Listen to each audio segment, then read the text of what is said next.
ভালোবাসা দিবসের দিন ভালোবাসার মানুষটির অবহেলায় পরপারে চলে গেল শারমিন খাতুন। ওই পাড়ার একটা ছেলের সাথে সম্পর্ক আছে, ওই ছেলেটা বলে বাসতলায় ডেকে নিয়ে গেছে, নিয়ে যা আমার বিটিকে কি বলেছে, আর বিটি বলে দৌড়ে এসে অমনি গলি দিয়েছে।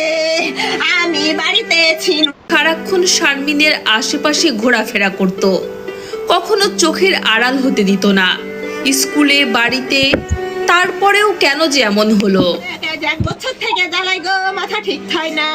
ওর সঙ্গে সম্পর্ক ছিল আপনার মেয়ের? মুখে মুখে করে বিটিকে নিয়ে বেড়ায়।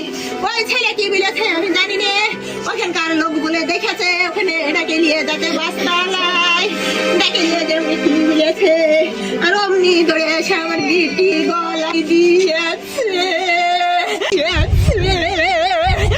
মেসেজ করে শারমিনকে বাজারের কাছে দেখা করতে বলে আসিফ।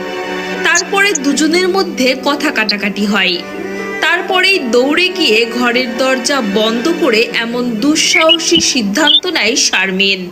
আমার বেটিকে চালাই আমি ওর বাপকে সেদিন ভুলে আসলু, আপনার ছেলেকে আপনি শাসেন, আমার মেয়েকে আমি দেখছি, আপনার ছেলেকে আপনি দেখেন। স্কুলে গেলে স্কুলে যায়, গেলে আপনার মেয়ের নাম? যায় শারমিনা খাতুন। কোন ক্লাসে পড়ছে? এইটে।